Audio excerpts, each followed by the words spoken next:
Mist, jetzt ist das Projekt weg, schon wieder. 50.000 € war der Wettbewerb günstiger. Dass jede dieser Sondermaschinen wahrscheinlich mit 25% bezuschusst werden kann. Ja. Biete dir die Maschine vielleicht für 400, aber du kannst dir 100 zurückholen vom Staat. Bei 300 schon viel günstiger als der Italiener mit seinen 350. Begegnen Ihnen das öfters? Kommt Ihnen das bekannt vor? Dann bleiben Sie dran. Ich habe in diesem Video ein paar Lösungsansätze, wie Sie mit dieser Herausforderung umgehen. Ich war zum Beispiel neulich bei einem Werkzeugmaschinenbauer auf der Schwäbischen Alb, stellt sehr, sehr hochwertige Werkzeugmaschinen her, ein Sondermaschinenbauer, beklagte sich bei mir und meinte, Markus, die Italiener machen mir das Leben schwer, meine kosten 400.000, meine Maschinen in Italien bieten die das auch für 10-15% günstiger an. Sag ich, also so Richtung 350, ja, genau. Weißt du eigentlich, Sondermaschinen, dass deine Kunden, die deine Sondermaschinen kaufen, dass jede dieser Sondermaschinen wahrscheinlich mit 25% bezuschusst werden kann. Ja. Das heißt, du kannst deinem Kunden sagen, okay, ich biete dir die Maschine vielleicht für 400, aber du kannst dir 100 zurückholen vom Staat. Okay. Ach, das ist ja spannend. Das heißt, ich bin dann bei 300 schon viel günstiger als der Italiener mit seinen 350. Also erfahrungsgemäß bei Investitionen in dieser Größenordnung, die lassen sich meistens fördern.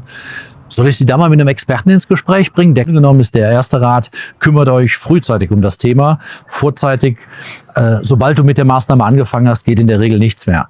Zweiter Fehler wäre zu denken, dann frage ich mal meine Hausbank oder meinen Steuerberater. Das wäre der zweite Fehler, weil die haben in der Regel keine Ahnung von diesen Themen oder auch keine Lust auf diese Themen.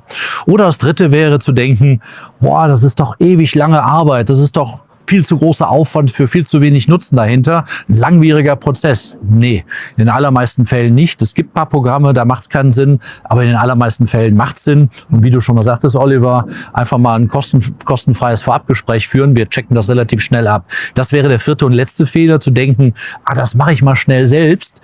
Das ist eine eigene Sprache, die dort stattfindet. Wenn du das falsche Wording verwendest bei Fördermittelanträgen, bist du ganz schnell raus. Das heißt, machst mit einem Profi zusammen und versuchst nicht selber. Du machst deine Steuern ja auch über deinen Steuerberater und machst sie in der Regel nicht selber, zumindest dann, wenn es ein bisschen komplexer ist. Also wenn du irgendwas mit Digitalisierung, mit KI machst, wenn du irgendwas mit Energieeffizienz machst, mit Transformationsprojekten, dass wir CO2-neutral werden. Wenn du irgendwas verkaufst in Richtung Sondermaschinen, in Richtung, was nicht Standard ist.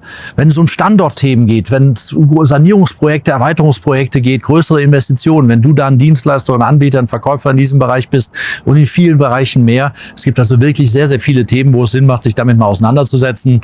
Also kümmere dich um das Thema einfach. Die meisten Programme, zumindest die, mit denen wir unterwegs sind sehr unbürokratisch, unaufwendig.